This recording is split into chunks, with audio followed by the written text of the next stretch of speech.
때는 조선 후기 서슬 퍼런 당파 싸움이 조정을 뒤흔들던 시절. 수도 한양의 밤은 유난히 깊고 어두웠습니다.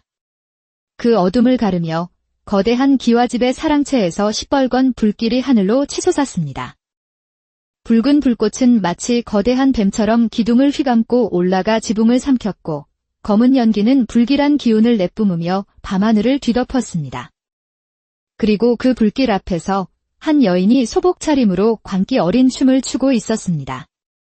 하하라. 불이다. 불이다.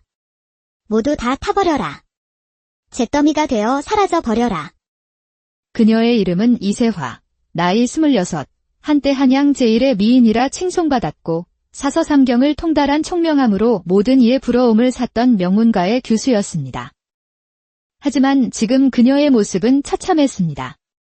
옥처럼 희던 얼굴은 검댕으로 얼룩졌고 비단 같던 머리카락은 산발이 되어 바람에 흩날렸습니다. 손에 든 횃불이 위태롭게 흔들렸지만 그녀의 웃음소리만큼은 하늘을 찌를 듯 광포했습니다. 저 미친년을 보아라. 제정신이 아니로구나. 저 여인이 불을 질렀다. 어서 물을 가져오너라. 포도대장의 호통의 포졸들이 허둥지둥 물동이를 날랐지만 이세화는 아랑곳하지 않았습니다. 오히려 불길 앞에서 더욱 격렬하게 몸을 흔들며 외쳤습니다. 이곳은 역적의 집이 아니다. 하늘이시여, 이 붉은 불꽃으로 모든 진실을 감추어 주소서. 하하라. 쯧쯧. 완전히 미쳤군. 저런 것을 잡아들여 봤자 득 될 것이 없다. 그냥 내버려 두고 가자. 바로 그 순간 포졸들에게 결박당한 채 대문 밖으로 끌려가던 한 젊은 선비가 필사적으로 뒤를 돌아보며 외쳤습니다. 부인. 세화야. 정신 차리시오. 제발 나를 보시오. 부인. 이세화의 남편 박진우였습니다. 30살의 젊고 총망받던 성균관의 전적이었지요. 그의 이마에서는 붉은 피가 흘러내렸고 두 손은 밧줄에 꽁꽁 묶여 있었습니다. 부인. 제발. 정신 차리시오. 하지만 이세화는 남편을 돌아보지 않았습니다. 아니, 돌아볼 수 없었습니다. 그녀는 계속해서 불길 앞에서 광기 어린 웃음을 터뜨렸습니다. 두 뺨 위로 뜨거운 눈물이 하염없이 흘러내렸지만 그 눈물조차 미친 웃음소리에 묻혀 보이지 않았습니다. 이것이 바로 조선 후기 한양 북촌의 명문가 박태준 대감댁에서 벌어진 비극의 서막이었습니다. 시간을 한 달 전으로 되돌려 보겠습니다. 한 달 전, 박태준 대감의 집은 권세와 명예가 하늘을 찌를 듯했습니다. 3대에 걸쳐 정승을 배출한 명문가답게 소슬대문은 위풍당당했고 집안 곳곳에는 하인들이 분주히 오갔습니다. 박대감은 60이 넘은 나이에도 남인파의 영수로서 조정에서 막강한 영향력을 행사하고 있었고 세 아들 모두 과거에 급제하여 중요한 관직에 올라 있었습니다. 하지만 그 화려함 뒤편 안채 깊숙한 곳에서는 불길한 소문이 그림자처럼 피어오르고 있었습니다. 들었는가? 막내 며느님께서 실성을 하셨다네. 세상에 그토록 곱고 총명하시던 분이 정말이요? 요새는 밥 먹는 것도 있고 허공만 바라보신다던데. 밤마다 이유 없이 웃고 우신다고도 하고. 쉬. 마님께서 들으시겠네? 집안의 체면이 말이 아니겠어. 막내 도련님 신세도 참 기구하지. 혼인한 지 3년 만에 아내가 절이 되었으니. 부엌 아궁이 앞에서 하녀들이 나누는 소곤거림은 찬바람을 타고 안채 마루까지 흘러들었습니다. 마루 끝에 앉아있던 시어머니 김씨 부인의 미간이 깊게 패였습니다. 천한 것들. 너희들의 입이 그리도 가벼우냐. 집안의 흉이 담장을 넘는 것도 모자라 부엌에서까지 떠들어대다니. 김씨 부인의 차가운 질책에 하녀들은 황급히 머리를 조아렸습니다. 그녀의 마음속에는 막내 며느리에 대한 걱정과 가문의 체면에 대한 근심이 뒤섞여 있었습니다. 그날 오후 대청마루에는 세 며느리가 모여 앉아 있었습니다. 큰 며느리가 냉랭한 목소리로 입을 열었습니다. 막내 동서의 소문이 온 장 안에 타다하더군요. 어제는 마당에서 혼자 허공에 절을 했다지요. 집안 망신입니다. 형님, 그게 어제 오늘 일이랍니까? 벌써 몇 달째 저 모양인 것을요. 이제는 남편 얼굴도 못 알아본다 하니 짐승과 다를 바가 무엇이겠어요? 두 며느리의 신랄한 대화가 오가던 바로 그 순간 사랑채에서 걸어오던 박태준 대감의 헛기침 소리가 들렸습니다. 멈추어라. 대감의 목소리는 낮았지만 그 안에 담긴 위험에 두 며느리는 얼굴이 하얗게 질려 자리에서 일어났습니다. 그 아이가 비록 미쳤다 하나 내 며느리이자 내 아들의 아내다. 병든 식구를 업신여기는 것은 사람의 도리가 아니다. 다시는 그 아이를 함부로 입에 올리지 말 거라. 대감은 그 말을 남기고 다시 사랑채로 돌아갔습니다. 그의 뒷모습은 꼿꼿했지만 마음속에는 누구에게도 말 못할 깊은 근심이 자리하고 있었습니다. 그날 밤 막내 아들 박진우의 방에서는 희미한 촛불이 흔들리고 있었습니다. 박진우는 침상 곁에 무릎을 꿇고 앉아 아내의 손을 꼭 쥐고 있었습니다. 이세화는 텅 빈 눈으로 허공의 천장을 바라보고 있었습니다. 사슴처럼 맑았던 그녀의 눈동자는 이제 초점을 잃고 공허하게 맴돌 뿐이었습니다. 부인, 저를 알아보시겠소? 나, 당신의 남편 진우요. 이세화는 고개를 돌려 그를 바라보았지만 그 눈빛에는 아무런 감정도 담겨 있지 않았습니다. 마치 난생 처음 보는 사람을 대하는 듯한 눈빛이었습니다. 밥 주세요. 배가 고파요. 박진우의 가슴이 무너져 내렸습니다. 3년 전 수줍게 고개를 숙이고 자신의 아내가 되었던 총명하고 아름다운 여인은 어디에도 없었습니다. 그는 고개를 떨구고 소리 없이 눈물을 흘렸습니다. 본래 이세화의 병은 작은 악몽에서 시작되었습니다. 처음에는 잠을 설치고 식사를 거르는 정도였으나 날이 갈수록 증세는 심해졌습니다. 안 돼. 모두 죽어. 이 집이 불타고 있어. 부인, 괜찮소. 그저 악몽일 뿐이요. 그러나 악몽은 현실이 되었고 한 달 전부터 그녀는 남편조차 알아보지 못하는 지경에 이르렀습니다. 용하다는 의원을 불렀지만 원인을 알 수 없는 마음의 병이라는 말만 되돌아왔습니다. 박진우는 그런 아내를 보며 절망했습니다. 바로 그 순간 멍하니 있던 이세화의 눈가에서 눈물 한 방울이 조용히 흘러내렸습니다. 부인, 그 눈물 한 방울에 박진우의 가슴에 희망의 불씨가 피어올랐습니다. 당신, 아직 어딘가에 있는 것이군요. 완전히 사라진 게 아니었어. 부인, 나는 절대 포기하지 않겠소. 당신이 돌아올 때까지 평생이라도 기다리겠소. 한편 조정의 분위기는 칼날처럼 차가웠습니다.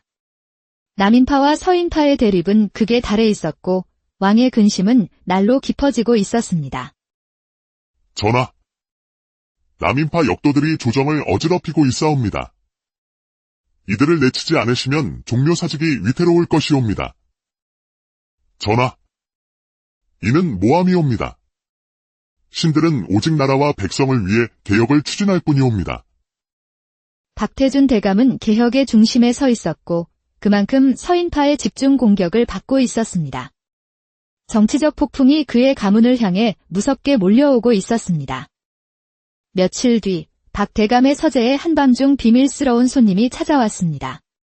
그는 대감의 측근으로 품속에서 밀서 한 장을 꺼내 건넸습니다. 밀서의 내용은 충격적이었습니다. 서인파가 남인파를 영모로 몰아 일망타진할 계획이며 박 대감과 그 아들들의 이름이 숙청 명단 맨 위에 올라 있다는 것이었습니다. 올 것이 왔구나. 드디어 폭풍이 몰려오는구나. 대감은 떨리는 손으로 밀서를 촛불에 태웠습니다. 종이가 재로 변하는 것을 보며 그는 운명을 받아들일 준비를 했습니다. 바로 그때였습니다. 서재의 문이 조심스럽게 열리고 이세화가 방 안으로 들어섰습니다. 놀랍게도 그녀는 미친 사람의 모습이 아니었습니다. 머리는 단정히 빗어넘겼고 눈빛은 슬프지만 총명하게 빛나고 있었습니다. 세화야, 내가 어찌? 아버님. 저는 미치지 않았습니다. 그동안 미친 척을 하고 있었을 뿐입니다. 이세화는 대감 앞에 무릎을 꿇었습니다. 그녀는 서재에서 오가는 밀담과 가족들의 대화를 통해 모든 것을 알게 되었다고 고백했습니다. 아버님, 이 집안이 곧 영모로 몰릴 것이라는 것을 알고 있습니다. 제가 이 가문을 구할 수 있는 유일한 방법이 있습니다. 그게 무엇이냐? 법전에 이르길 역적의 가문이라도 병자와 어린아이는 연좌되지 않는다 하였습니다. 제가 미친 사람으로 남는다면 집안의 아이들을 살릴 수 있습니다. 대감은 온몸이 굳어지는 것을 느꼈습니다. 안 된다. 그건 너무나 가혹한 일이다. 네가 평생을 미친 사람으로 살아야 한단 말이냐? 제 한 몸 희생하여 아이들을 살릴 수만 있다면 그 어떤 고통이라도 감당할 수 있습니다. 아버님, 제발 허락하여 주십시오. 이세화는 이마가 바닥에 닿도록 절을 올렸습니다. 그녀의 결심은 바위처럼 단단했습니다. 대감은 눈물을 흘리며 며느리의 두 손을 잡았습니다. 세화야, 내가 약조하마. 네가 지키고자 하는 그 아이들은 내가 목숨을 걸고 지켜내겠다.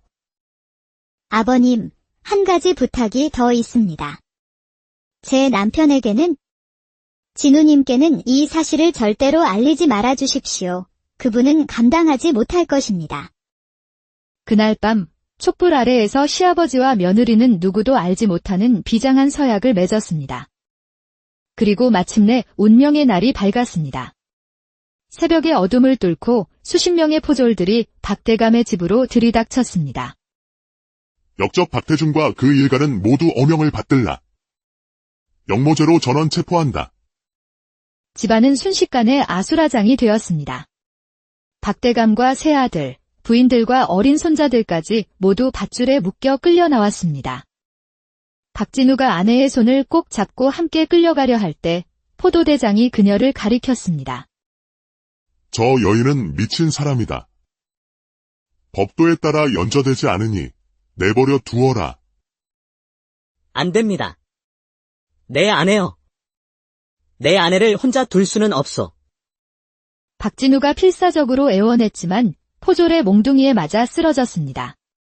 이세화는 그 광경을 보며 심장이 찢어지는 듯 했습니다. 하지만 그녀는 다시 텅 빈 눈으로 허공을 보며 웃었습니다. 하하. 잔치인가요? 사람이 참 많네요. 마지막으로 끌려가던 박대감이 며느리를 돌아보며 눈물 젖은 눈으로 속삭였습니다. 세화야, 살아남아라. 그리고 이 집안을 다시 일으켜다오. 바로 그때 이세화는 사랑채로 달려가 횃불을 집어들고 기둥에 불을 질렀습니다. 서약의 마지막 모든 증거를 인멸하고 사람들에게 자신의 광기를 완벽하게 각인시키기 위함이었습니다. 불길이 타오르는 집 앞에서 미친 듯이 춤추고 웃는 그녀의 모습은 한 가문을 지키기 위한 한 여인의 처절하고도 숭고한 희생이었습니다. 며칠 뒤 박태준 대감과 세 아들은 참수형에 처해졌다는 비보가 들려왔습니다. 부인들은 관비로 끌려갔고 장성한 손자들은 유배를 떠났습니다. 법에 따라 10살 이하의 어린 손자 넷만이 살아남아 미친 작은어머니인 이세화에게 맡겨졌습니다. 이세화는 4명의 조카를 데리고 깊은 산골로 들어갔습니다. 그곳에서 그녀는 미친 여인의 가면을 벗고 내 조카의 엄한 스승이자 자애로운 어머니가 되었습니다. 나는 미치지 않았다. 너희를 살리기 위해 미친 척을 했을 뿐이다. 너희는 역적의 손자가 아니라 충신의 후손임을 잊지 말아라. 그녀는 낮에는 밭을 갈고 밤에는 호롱불 아래에서 아이들에게 글을 가르쳤습니다. 명문가의 며느리였던 고은소는 굳은 살이 박혔고 허리는 휘었지만 그녀는 단 한 번도 약한 모습을 보이지 않았습니다. 그렇게 20해의 세월이 흘렀습니다. 세상이 바뀌어 새로운 임금이 즉위했고 남인파에 대한 억울한 영모죄는 모두 풀렸습니다. 박태준 대감의 명예도 회복되었습니다. 이세화가 길러낸 4명의 조카는 모두 과거 시험에 응시하여 나란히 급제하는 쾌거를 이루었습니다. 임금은 이들을 불러 가문이 몰락한 와중에도 어찌 살아남아 학문을 익혔는지를 물었습니다. 조카들은 눈물을 흘리며 지난 20년간 있었던 작은어머니의 희생을 모두 아뢰었습니다. 저희를 살리신 분은 작은어머니 이세화이십니다. 저희를 구하기 위해 20해 동안 실성한 청 연기를 하셨고 저희를 충신의 후손으로 길러내셨나이다. 과연 충렬의 표상이로다. 그 여인의 희생은 진실로 하늘을 감동시킬 만하구나. 당장 그 여인을 궁으로 모셔오도록 하라. 궁으로 온 이세화에게 임금은 정려문을 하사하고 몰수했던 재산을 모두 돌려주었습니다. 20해의 인고 끝에 그녀의 희생은 마침내 빛을 보게 된 것입니다. 다시 돌아온 옛집, 이세화는 남편과 시아버지의 위패 앞에서 눈물을 흘렸습니다. 아버님, 서방님, 제가 돌아왔습니다. 아이들을 훌륭히 키워냈고 가문의 명예를 되찾았습니다. 이제 편히 눈을 감으소서. 그녀는 남은 생을 조카들의 효도를 받으며 평안히 살았습니다. 미친 척 연기를 하며 한 가문을 구해낸 여인. 그녀의 숭고한 희생과 사랑은 시대를 넘어 오늘날까지도 깊은 울림을 전해주고 있습니다. 때는 조선 후기 서슬 퍼런 당파 싸움이 조정을 뒤흔들던 시절. 수도 한양의 밤은 유난히 깊고 어두웠습니다. 그 어둠을 가르며 거대한 기와집의 사랑채에서 시뻘건 불길이 하늘로 치솟았습니다. 붉은 불꽃은 마치 거대한 뱀처럼 기둥을 휘감고 올라가 지붕을 삼켰고 검은 연기는 불길한 기운을 내뿜으며 밤하늘을 뒤덮었습니다. 그리고 그 불길 앞에서 한 여인이 소복 차림으로 광기 어린 춤을 추고 있었습니다. 하하라. 불이다. 불이다. 모두 다 타버려라. 잿더미가 되어 사라져 버려라. 그녀의 이름은 이세화, 나이 26, 한때 한양 제1의 미인이라 칭송받았고 사서삼경을 통달한 총명함으로 모든 이의 부러움을 샀던 명문가의 교수였습니다. 하지만 지금 그녀의 모습은 처참했습니다. 옥처럼 희던 얼굴은 검댕으로 얼룩졌고 비단 같던 머리카락은 산발이 되어 바람에 흩날렸습니다. 손에 든 횃불이 위태롭게 흔들렸지만 그녀의 웃음소리만큼은 하늘을 찌를 듯 광포했습니다. 저 미친년을 보아라. 제정신이 아니로구나. 저 여인이 불을 질렀다. 어서 물을 가져오너라. 포도대장의 호통의 포졸들이 허둥지둥 물동이를 날랐지만 이세화는 아랑곳하지 않았습니다. 오히려 불길 앞에서 더욱 격렬하게 몸을 흔들며 외쳤습니다. 이곳은 역적의 집이 아니다. 하늘이시여, 이 붉은 불꽃으로 모든 진실을 감추어 주소서. 하하라. 쯧쯧. 완전히 미쳤군. 저런 것을 잡아들여 받자 득 될 것이 없다. 그냥 내버려 두고 가자. 바로 그 순간 포졸들에게 결박당한 채 대문 밖으로 끌려가던 한 젊은 선비가 필사적으로 뒤를 돌아보며 외쳤습니다. 부인. 세화야. 정신 차리시오. 제발 나를 보시오. 부인. 이세화의 남편, 박진우였습니다. 30살의 젊고 총망받던 성균관의 전적이었지요. 그의 이마에서는 붉은 피가 흘러내렸고 두 손은 밧줄에 꽁꽁 묶여 있었습니다. 부인. 제발. 정신 차리시오. 하지만 이세화는 남편을 돌아보지 않았습니다. 아니, 돌아볼 수 없었습니다. 그녀는 계속해서 불길 앞에서 광기 어린 웃음을 터뜨렸습니다. 두 뺨 위로 뜨거운 눈물이 하염없이 흘러내렸지만 그 눈물조차 미친 웃음소리에 묻혀 보이지 않았습니다. 이것이 바로 조선 후기 한양 북촌의 명문가 박태준 대감 댁에서 벌어진 비극의 서막이었습니다. 시간을 한 달 전으로 되돌려 보겠습니다. 한 달 전, 박태준 대감의 집은 권세와 명예가 하늘을 찌를 듯했습니다. 3대에 걸쳐 정승을 배출한 명문가답게 소슬대문은 위풍당당했고 집안 곳곳에는 하인들이 분주히 오갔습니다. 박대감은 60이 넘은 나이에도 남인파의 영수로서 조정에서 막강한 영향력을 행사하고 있었고 세 아들 모두 과거에 급제하여 중요한 관직에 올라 있었습니다. 하지만 그 화려함 뒤편 안채 깊숙한 곳에서는 불길한 소문이 그림자처럼 피어오르고 있었습니다. 들었는가? 막내 며느님께서 실성을 하셨다네. 세상에 그토록 곱고 총명하시던 분이 정말이요? 요새는 밥 먹는 것도 있고 허공만 바라보신다던데. 밤마다 이유 없이 웃고 우신다고도 하고. 쉬. 마님께서 들으시겠네? 집안의 체면이 말이 아니겠어. 막내 도련님 신세도 참 기구하지. 혼인한 지 3년 만에 아내가 절이 되었으니. 부엌 아궁이 앞에서 하녀들이 나누는 소곤거림은 찬바람을 타고 안채 마루까지 흘러들었습니다. 마루 끝에 앉아있던 시어머니 김씨 부인의 미간이 깊게 패였습니다. 천한 것들. 너희들의 입이 그리도 가벼우냐. 집안의 흉이 담장을 넘는 것도 모자라 부엌에서까지 떠들어대다니. 김씨 부인의 차가운 질책에 하녀들은 황급히 머리를 조아렸습니다. 그녀의 마음속에는 막내 며느리에 대한 걱정과 가문의 체면에 대한 근심이 뒤섞여 있었습니다. 그날 오후 대청마루에는 새 며느리가 모여 앉아 있었습니다. 큰 며느리가 냉랭한 목소리로 입을 열었습니다. 막내 동서의 소문이 온장 안에 타다하더군요. 어제는 마당에서 혼자 허공에 절을 했다지요. 집안 망신입니다. 형님, 그게 어제 오늘 일이랍니까?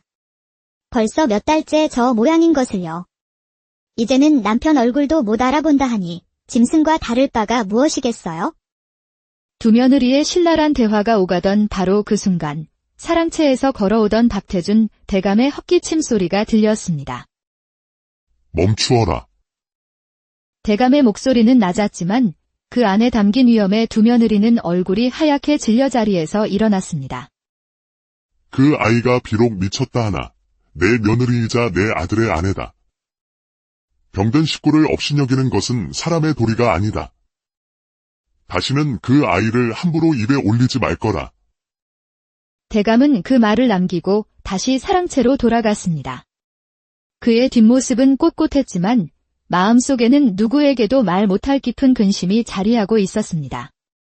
그날 밤 막내 아들 박진우의 방에서는 희미한 촛불이 흔들리고 있었습니다. 박진우는 침상 곁에 무릎을 꿇고 앉아 아내의 손을 꼭 쥐고 있었습니다. 이세화는 텅 빈 눈으로 허공의 천장을 바라보고 있었습니다.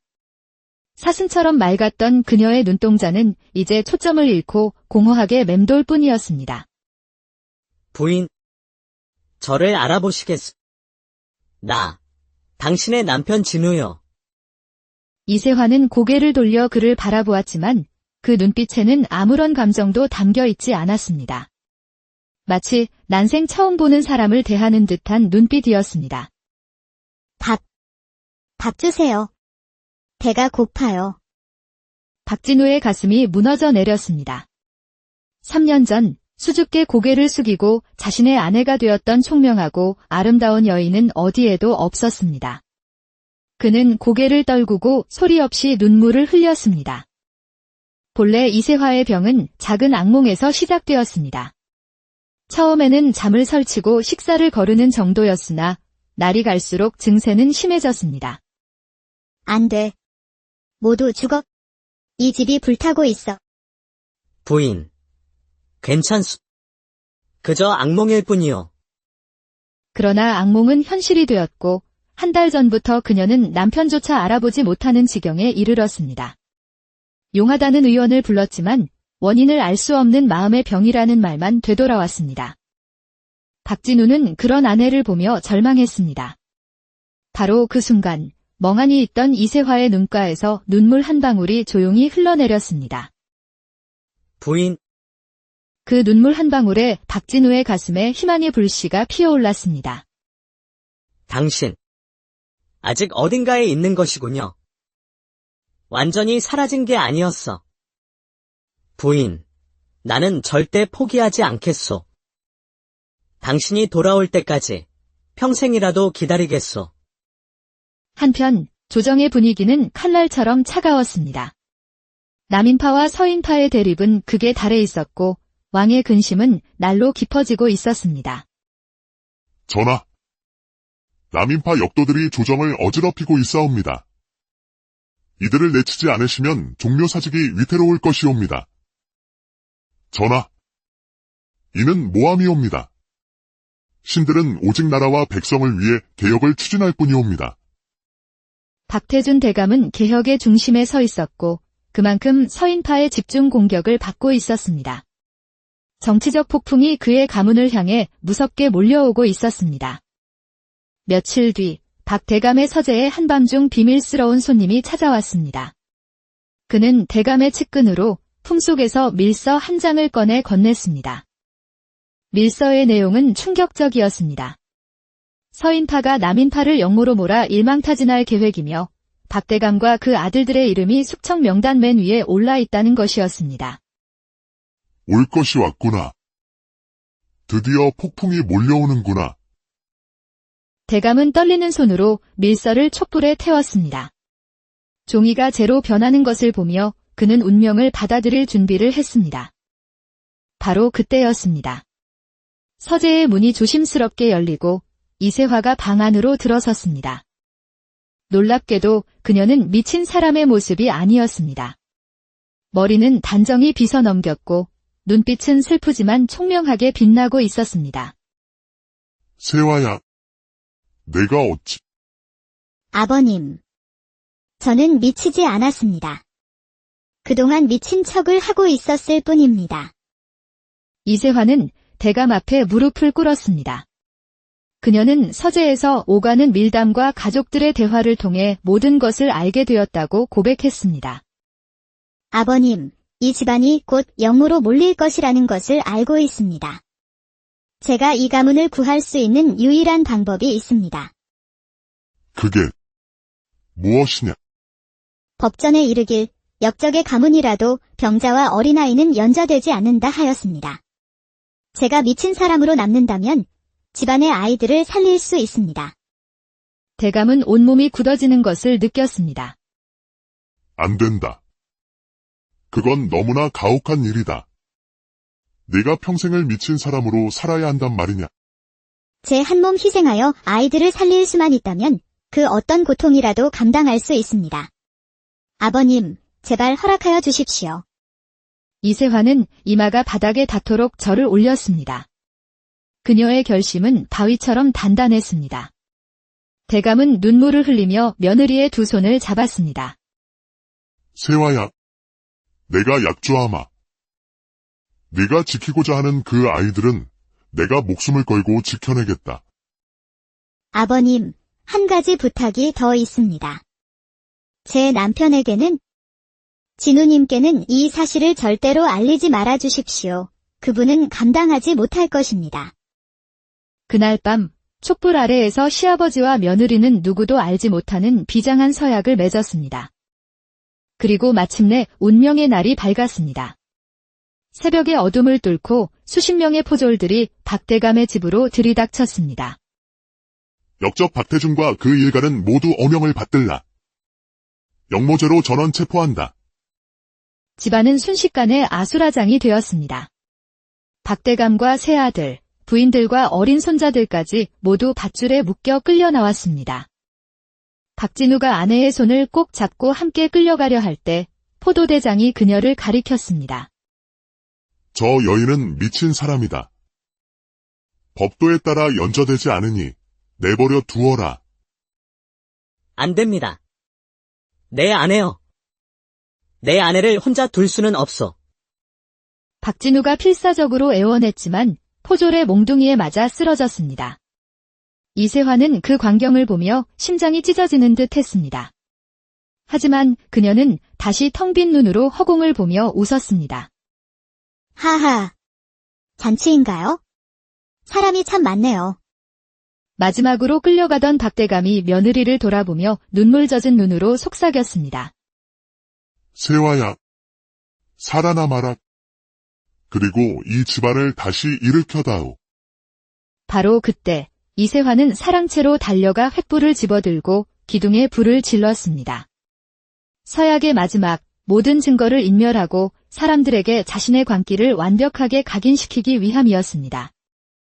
불길이 타오르는 집 앞에서 미친 듯이 춤추고 웃는 그녀의 모습은 한 가문을 지키기 위한 한 여인의 처절하고도 숭고한 희생이었습니다. 며칠 뒤 박태준 대감과 세 아들은 참수형에 처해졌다는 비보가 들려왔습니다. 부인들은 관비로 끌려갔고 장성한 손자들은 유배를 떠났습니다.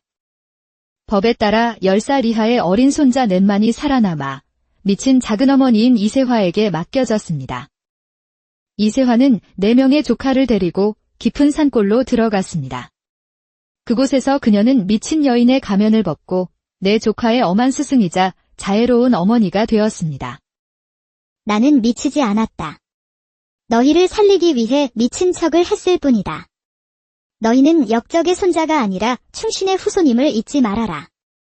그녀는 낮에는 밭을 갈고 밤에는 호롱불 아래에서 아이들에게 글을 가르쳤습니다. 명문가의 며느리였던 고운소는 굳은 살이 박혔고 허리는 휘었지만 그녀는 단 한 번도 약한 모습을 보이지 않았습니다. 그렇게 20해의 세월이 흘렀습니다. 세상이 바뀌어 새로운 임금이 즉위했고 남인파에 대한 억울한 역모죄는 모두 풀렸습니다. 박태준 대감의 명예도 회복되었습니다. 이세화가 길러낸 4명의 조카는 모두 과거 시험에 응시하여 나란히 급제하는 쾌거를 이루었습니다. 임금은 이들을 불러 가문이 몰락한 와중에도 어찌 살아남아 학문을 익혔는지를 물었습니다. 조카들은 눈물을 흘리며 지난 20년간 있었던 작은어머니의 희생을 모두 아뢰었습니다. 저희를 살리신 분은 작은어머니 이세화이십니다.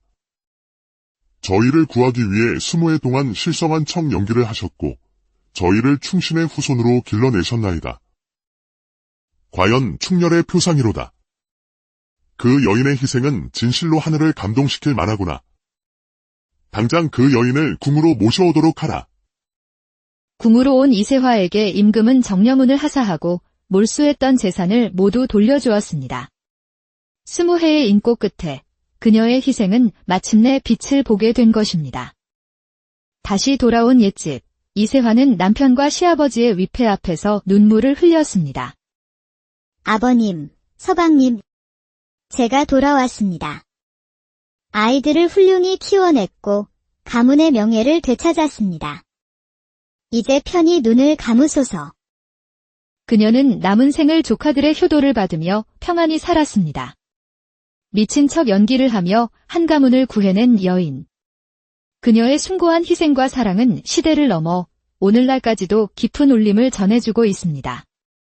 때는 조선 후기 서슬 퍼런 당파 싸움이 조정을 뒤흔들던 시절. 수도 한양의 밤은 유난히 깊고 어두웠습니다. 그 어둠을 가르며 거대한 기와집의 사랑채에서 시뻘건 불길이 하늘로 치솟았습니다. 붉은 불꽃은 마치 거대한 뱀처럼 기둥을 휘감고 올라가 지붕을 삼켰고 검은 연기는 불길한 기운을 내뿜으며 밤하늘을 뒤덮었습니다. 그리고 그 불길 앞에서 한 여인이 소복 차림으로 광기 어린 춤을 추고 있었습니다. 하하라. 불이다. 불이다. 모두 다 타버려라. 잿더미가 되어 사라져 버려라. 그녀의 이름은 이세화, 나이 26, 한때 한양 제1의 미인이라 칭송받았고 사서삼경을 통달한 총명함으로 모든 이의 부러움을 샀던 명문가의 교수였습니다. 하지만 지금 그녀의 모습은 처참했습니다. 옥처럼 희던 얼굴은 검댕으로 얼룩졌고 비단 같던 머리카락은 산발이 되어 바람에 흩날렸습니다. 손에 든 횃불이 위태롭게 흔들렸지만 그녀의 웃음소리만큼은 하늘을 찌를 듯 광포했습니다. 저 미친년을 보아라. 제정신이 아니로구나. 저 여인이 불을 질렀다. 어서 물을 가져오너라. 포도대장의 호통의 포졸들이 허둥지둥 물동이를 날랐지만 이세화는 아랑곳하지 않았습니다. 오히려 불길 앞에서 더욱 격렬하게 몸을 흔들며 외쳤습니다. 이곳은 역적의 집이 아니다. 하늘이시여, 이 붉은 불꽃으로 모든 진실을 감추어 주소서. 하하라. 쯧쯧. 완전히 미쳤군. 저런 것을 잡아들여 봤자 득 될 것이 없다. 그냥 내버려 두고 가자. 바로 그 순간 포졸들에게 결박당한 채 대문 밖으로 끌려가던 한 젊은 선비가 필사적으로 뒤를 돌아보며 외쳤습니다. 부인. 세화야. 정신 차리시오. 제발 나를 보시오. 부인, 이세화의 남편, 박진우였습니다. 30살에 젊고 총망받던 성균관의 전적이었지요. 그의 이마에서는 붉은 피가 흘러내렸고 두 손은 밧줄에 꽁꽁 묶여 있었습니다. 부인. 제발, 정신 차리시오. 하지만 이세화는 남편을 돌아보지 않았습니다. 아니, 돌아볼 수 없었습니다. 그녀는 계속해서 불길 앞에서 광기 어린 웃음을 터뜨렸습니다. 두 뺨 위로 뜨거운 눈물이 하염없이 흘러내렸지만 그 눈물조차 미친 웃음소리에 묻혀 보이지 않았습니다. 이것이 바로 조선 후기 한양 북촌의 명문가 박태준 대감 댁에서 벌어진 비극의 서막이었습니다. 시간을 한 달 전으로 되돌려 보겠습니다. 한 달 전, 박태준 대감의 집은 권세와 명예가 하늘을 찌를 듯했습니다. 3대에 걸쳐 정승을 배출한 명문가답게 소슬대문은 위풍당당했고 집안 곳곳에는 하인들이 분주히 오갔습니다. 박대감은 60이 넘은 나이에도 남인파의 영수로서 조정에서 막강한 영향력을 행사하고 있었고 세 아들 모두 과거에 급제하여 중요한 관직에 올라 있었습니다. 하지만 그 화려함 뒤편 안채 깊숙한 곳에서는 불길한 소문이 그림자처럼 피어오르고 있었습니다. 들었는가? 막내 며느님께서 실성을 하셨다네. 세상에 그토록 곱고 총명하시던 분이 정말이요? 요새는 밥 먹는 것도 있고 허공만 바라보신다던데. 밤마다 이유 없이 웃고 우신다고도 하고. 쉬. 마님께서 들으시겠네? 집안의 체면이 말이 아니겠어. 막내 도련님 신세도 참 기구하지. 혼인한 지 3년 만에 아내가 절이 되었으니. 부엌 아궁이 앞에서 하녀들이 나누는 소곤거림은 찬바람을 타고 안채 마루까지 흘러들었습니다. 마루 끝에 앉아있던 시어머니 김씨 부인의 미간이 깊게 패였습니다. 천한 것들. 너희들의 입이 그리도 가벼우냐. 집안의 흉이 담장을 넘는 것도 모자라 부엌에서까지 떠들어대다니. 김씨 부인의 차가운 질책에 하녀들은 황급히 머리를 조아렸습니다. 그녀의 마음속에는 막내 며느리에 대한 걱정과 가문의 체면에 대한 근심이 뒤섞여 있었습니다. 그날 오후 대청마루에는 세 며느리가 모여 앉아 있었습니다. 큰 며느리가 냉랭한 목소리로 입을 열었습니다. 막내 동서의 소문이 온장 안에 타다하더군요. 어제는 마당에서 혼자 허공에 절을 했다지요. 집안 망신입니다. 형님, 그게 어제 오늘 일이랍니까? 벌써 몇 달째 저 모양인 것을요. 이제는 남편 얼굴도 못 알아본다 하니 짐승과 다를 바가 무엇이겠어요? 두 며느리의 신랄한 대화가 오가던 바로 그 순간 사랑채에서 걸어오던 박태준 대감의 헛기침 소리가 들렸습니다. 멈추어라. 대감의 목소리는 낮았지만 그 안에 담긴 위험에 두 며느리는 얼굴이 하얗게 질려 자리에서 일어났습니다. 그 아이가 비록 미쳤다 하나 내 며느리이자 내 아들의 아내다. 병든 식구를 업신여기는 것은 사람의 도리가 아니다. 다시는 그 아이를 함부로 입에 올리지 말 거라. 대감은 그 말을 남기고 다시 사랑채로 돌아갔습니다. 그의 뒷모습은 꼿꼿했지만 마음속에는 누구에게도 말 못할 깊은 근심이 자리하고 있었습니다. 그날 밤 막내 아들 박진우의 방에서는 희미한 촛불이 흔들리고 있었습니다. 박진우는 침상 곁에 무릎을 꿇고 앉아 아내의 손을 꼭 쥐고 있었습니다. 이세화는 텅 빈 눈으로 허공의 천장을 바라보고 있었습니다. 사슴처럼 맑았던 그녀의 눈동자는 이제 초점을 잃고 공허하게 맴돌 뿐이었습니다. 부인, 저를 알아보시겠소? 나, 당신의 남편 진우요. 이세화는 고개를 돌려 그를 바라보았지만 그 눈빛에는 아무런 감정도 담겨 있지 않았습니다. 마치 난생 처음 보는 사람을 대하는 듯한 눈빛이었습니다. 밥 주세요. 배가 고파요. 박진우의 가슴이 무너져 내렸습니다. 3년 전 수줍게 고개를 숙이고 자신의 아내가 되었던 총명하고 아름다운 여인은 어디에도 없었습니다. 그는 고개를 떨구고 소리 없이 눈물을 흘렸습니다. 본래 이세화의 병은 작은 악몽에서 시작되었습니다. 처음에는 잠을 설치고 식사를 거르는 정도였으나 날이 갈수록 증세는 심해졌습니다. 안 돼. 모두 죽어. 이 집이 불타고 있어. 부인. 괜찮소. 그저 악몽일 뿐이요. 그러나 악몽은 현실이 되었고 한 달 전부터 그녀는 남편조차 알아보지 못하는 지경에 이르렀습니다. 용하다는 의원을 불렀지만 원인을 알 수 없는 마음의 병이라는 말만 되돌아왔습니다. 박진우는 그런 아내를 보며 절망했습니다. 바로 그 순간 멍하니 있던 이세화의 눈가에서 눈물 한 방울이 조용히 흘러내렸습니다. 부인. 그 눈물 한 방울에 박진우의 가슴에 희망의 불씨가 피어올랐습니다. 당신. 아직 어딘가에 있는 것이군요. 완전히 사라진 게 아니었어. 부인. 나는 절대 포기하지 않겠소. 당신이 돌아올 때까지 평생이라도 기다리겠소. 한편 조정의 분위기는 칼날처럼 차가웠습니다. 남인파와 서인파의 대립은 극에 달해 있었고 왕의 근심은 날로 깊어지고 있었습니다.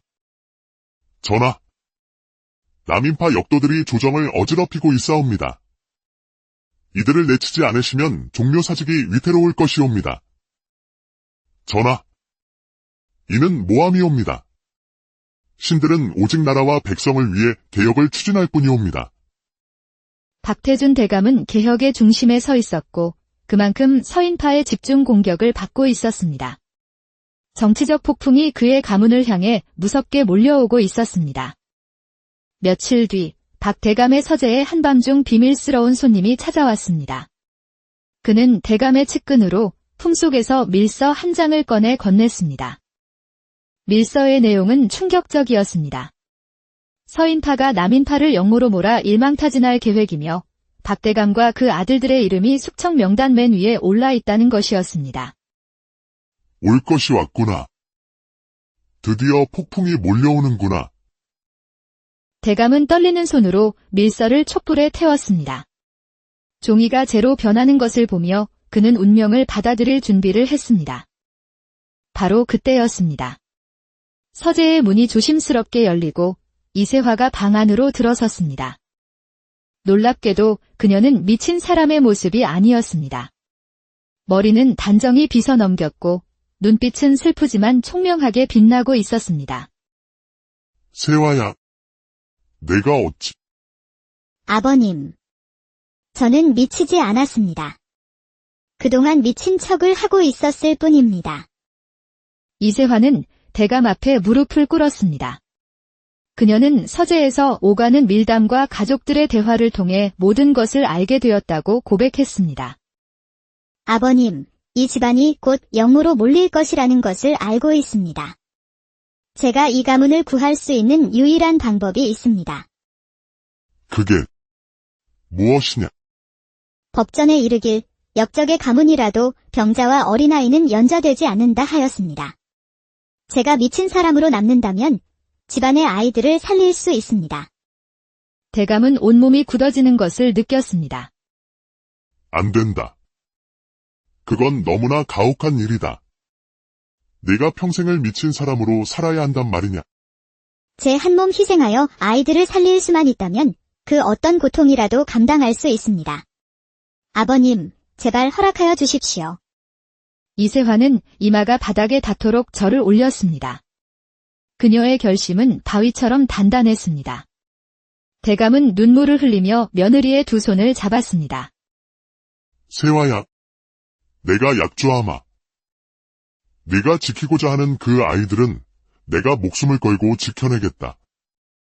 아버님, 한 가지 부탁이 더 있습니다. 제 남편에게는, 진우님께는 이 사실을 절대로 알리지 말아 주십시오. 그분은 감당하지 못할 것입니다. 그날 밤 촛불 아래에서 시아버지와 며느리는 누구도 알지 못하는 비장한 서약을 맺었습니다. 그리고 마침내 운명의 날이 밝았습니다. 새벽의 어둠을 뚫고 수십 명의 포졸들이 박대감의 집으로 들이닥쳤습니다. 역적 박태준과 그 일가는 모두 어명을 받들라. 영모죄로 전원 체포한다. 집안은 순식간에 아수라장이 되었습니다. 박대감과 세 아들, 부인들과 어린 손자들까지 모두 밧줄에 묶여 끌려 나왔습니다. 박진우가 아내의 손을 꼭 잡고 함께 끌려가려 할 때 포도대장이 그녀를 가리켰습니다. 저 여인은 미친 사람이다. 법도에 따라 연좌되지 않으니 내버려 두어라. 안 됩니다. 내 아내요. 내 아내를 혼자 둘 수는 없소. 박진우가 필사적으로 애원했지만 포졸의 몽둥이에 맞아 쓰러졌습니다. 이세화는 그 광경을 보며 심장이 찢어지는 듯 했습니다. 하지만 그녀는 다시 텅 빈 눈으로 허공을 보며 웃었습니다. 하하. 잔치인가요? 사람이 참 많네요. 마지막으로 끌려가던 박대감이 며느리를 돌아보며 눈물 젖은 눈으로 속삭였습니다. 세화야, 살아남아라. 그리고 이 집안을 다시 일으켜다오. 바로 그때 이세화는 사랑채로 달려가 횃불을 집어들고 기둥에 불을 질렀습니다. 서약의 마지막 모든 증거를 인멸하고 사람들에게 자신의 광기를 완벽하게 각인시키기 위함이었습니다. 불길이 타오르는 집 앞에서 미친 듯이 춤추고 웃는 그녀의 모습은 한 가문을 지키기 위한 한 여인의 처절하고도 숭고한 희생이었습니다. 며칠 뒤 박태준 대감과 세 아들은 참수형에 처해졌다는 비보가 들려왔습니다. 부인들은 관비로 끌려갔고 장성한 손자들은 유배를 떠났습니다. 법에 따라 10살 이하의 어린 손자 넷만이 살아남아 미친 작은어머니인 이세화에게 맡겨졌습니다. 이세화는 4명의 조카를 데리고 깊은 산골로 들어갔습니다. 그곳에서 그녀는 미친 여인의 가면을 벗고 내 조카의 엄한 스승이자 자애로운 어머니가 되었습니다. 나는 미치지 않았다. 너희를 살리기 위해 미친 척을 했을 뿐이다. 너희는 역적의 손자가 아니라 충신의 후손임을 잊지 말아라.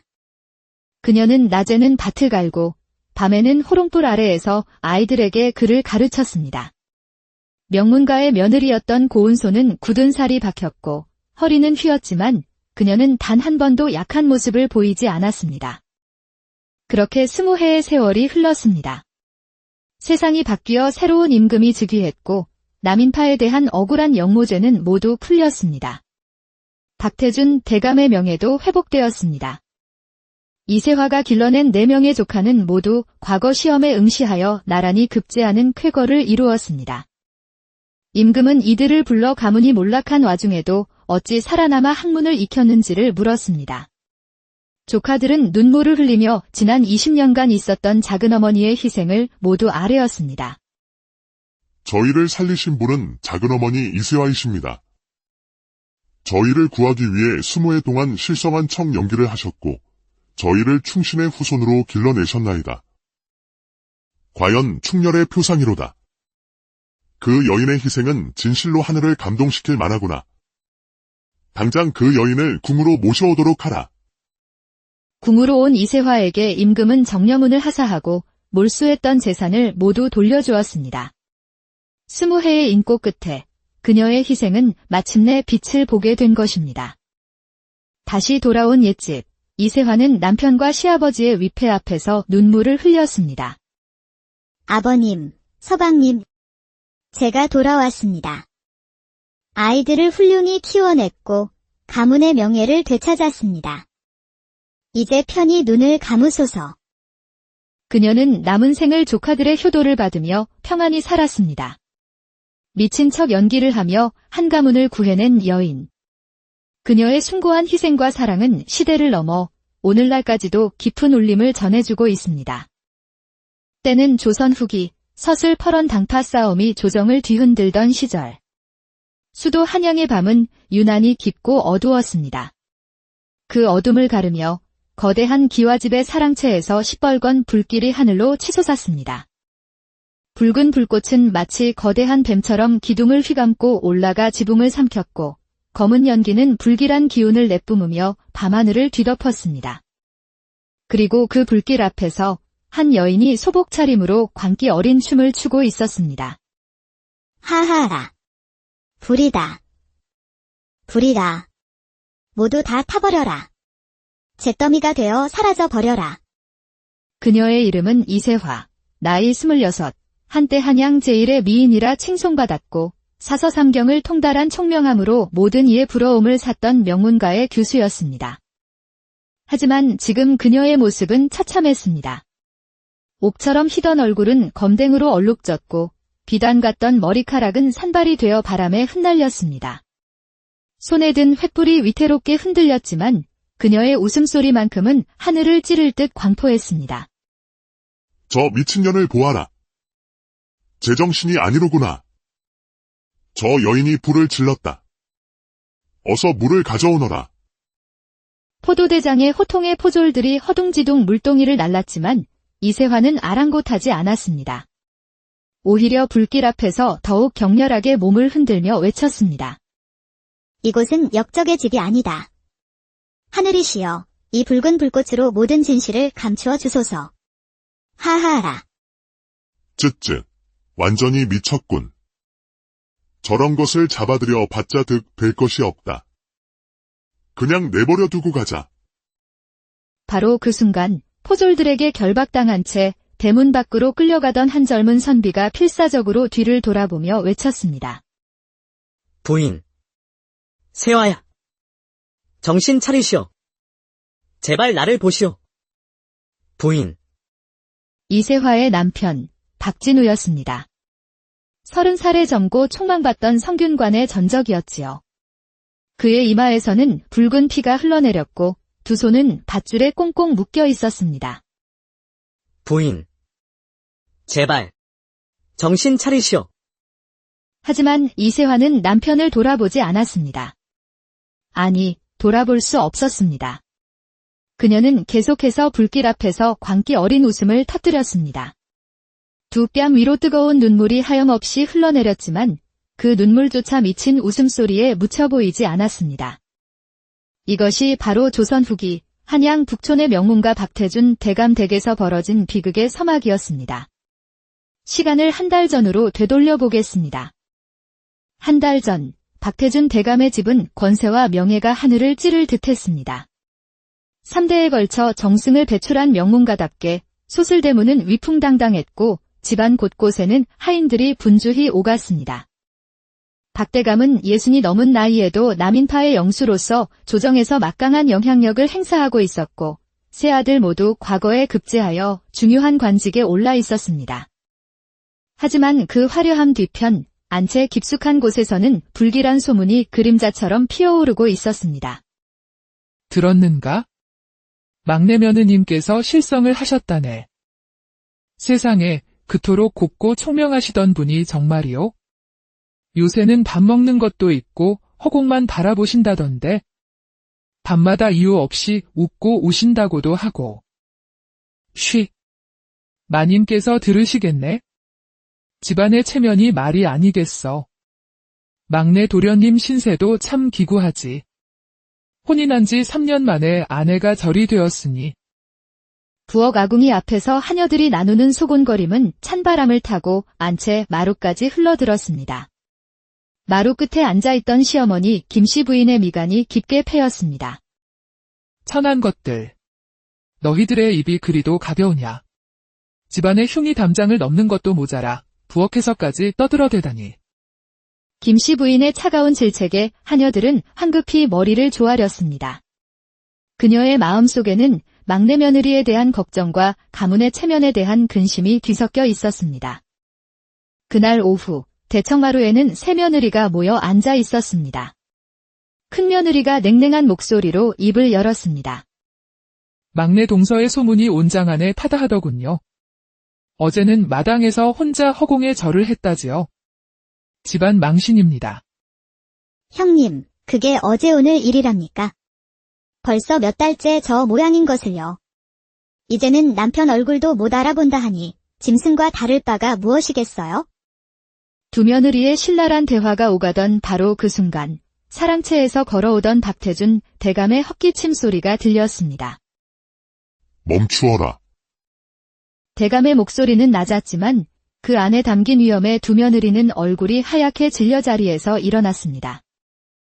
그 아이가 비록 미쳤다 하나 내 며느리이자 내 아들의 아내다. 병든 식구를 업신여기는 것은 사람의 도리가 아니다. 다시는 그 아이를 함부로 입에 올리지 말 거라. 대감은 그 말을 남기고 다시 사랑채로 돌아갔습니다. 그의 뒷모습은 꼿꼿했지만 마음속에는 누구에게도 말 못할 깊은 근심이 자리하고 있었습니다. 그날 밤 막내 아들 박진우의 방에서는 희미한 촛불이 흔들리고 있었습니다. 박진우는 침상 곁에 무릎을 꿇고 앉아 아내의 손을 꼭 쥐고 있었습니다. 이세화는 텅 빈 눈으로 허공의 천장을 바라보고 있었습니다. 사슴처럼 맑았던 그녀의 눈동자는 이제 초점을 잃고 공허하게 맴돌 뿐이었습니다. 부인, 저를 알아보시겠소? 나, 당신의 남편 진우요. 이세화는 고개를 돌려 그를 바라보았지만 그 눈빛에는 아무런 감정도 담겨 있지 않았습니다. 마치 난생 처음 보는 사람을 대하는 듯한 눈빛이었습니다. 밥 주세요. 배가 고파요. 박진우의 가슴이 무너져 내렸습니다. 3년 전 수줍게 고개를 숙이고 자신의 아내가 되었던 총명하고 아름다운 여인은 어디에도 없었습니다. 그는 고개를 떨구고 소리 없이 눈물을 흘렸습니다. 본래 이세화의 병은 작은 악몽에서 시작되었습니다. 처음에는 잠을 설치고 식사를 거르는 정도였으나 날이 갈수록 증세는 심해졌습니다. 안 돼. 모두 죽어. 이 집이 불타고 있어. 부인, 괜찮소. 그저 악몽일 뿐이요. 그러나 악몽은 현실이 되었고 한 달 전부터 그녀는 남편조차 알아보지 못하는 지경에 이르렀습니다. 용하다는 의원을 불렀지만 원인을 알 수 없는 마음의 병이라는 말만 되돌아왔습니다. 박진우는 그런 아내를 보며 절망했습니다. 바로 그 순간 멍하니 있던 이세화의 눈가에서 눈물 한 방울이 조용히 흘러내렸습니다. 부인, 그 눈물 한 방울에 박진우의 가슴에 희망의 불씨가 피어올랐습니다. 당신, 아직 어딘가에 있는 것이군요. 완전히 사라진 게 아니었어. 부인, 나는 절대 포기하지 않겠소. 당신이 돌아올 때까지 평생이라도 기다리겠소. 한편 조정의 분위기는 칼날처럼 차가웠습니다. 남인파와 서인파의 대립은 극에 달해 있었고 왕의 근심은 날로 깊어지고 있었습니다. 전하, 남인파 역도들이 조정을 어지럽히고 있사옵니다. 이들을 내치지 않으시면 종묘사직이 위태로울 것이옵니다. 전하, 이는 모함이옵니다. 신들은 오직 나라와 백성을 위해 개혁을 추진할 뿐이옵니다. 박태준 대감은 개혁의 중심에 서 있었고 그만큼 서인파의 집중 공격을 받고 있었습니다. 정치적 폭풍이 그의 가문을 향해 무섭게 몰려오고 있었습니다. 며칠 뒤 박 대감의 서재에 한밤중 비밀스러운 손님이 찾아왔습니다. 그는 대감의 측근으로 품속에서 밀서 한 장을 꺼내 건넸습니다. 밀서의 내용은 충격적이었습니다. 서인파가 남인파를 영모로 몰아 일망타진할 계획이며 박 대감과 그 아들들의 이름이 숙청 명단 맨 위에 올라 있다는 것이었습니다. 올 것이 왔구나. 드디어 폭풍이 몰려오는구나. 대감은 떨리는 손으로 밀서를 촛불에 태웠습니다. 종이가 재로 변하는 것을 보며 그는 운명을 받아들일 준비를 했습니다. 바로 그때였습니다. 서재의 문이 조심스럽게 열리고 이세화가 방 안으로 들어섰습니다. 놀랍게도 그녀는 미친 사람의 모습이 아니었습니다. 머리는 단정히 빗어 넘겼고 눈빛은 슬프지만 총명하게 빛나고 있었습니다. 세화야, 내가 어찌... 아버님. 저는 미치지 않았습니다. 그동안 미친 척을 하고 있었을 뿐입니다. 이세화는 대감 앞에 무릎을 꿇었습니다. 그녀는 서재에서 오가는 밀담과 가족들의 대화를 통해 모든 것을 알게 되었다고 고백했습니다. 아버님, 이 집안이 곧 영으로 몰릴 것이라는 것을 알고 있습니다. 제가 이 가문을 구할 수 있는 유일한 방법이 있습니다. 그게 무엇이냐? 법전에 이르길 역적의 가문이라도 병자와 어린아이는 연좌되지 않는다 하였습니다. 제가 미친 사람으로 남는다면 집안의 아이들을 살릴 수 있습니다. 대감은 온몸이 굳어지는 것을 느꼈습니다. 안 된다.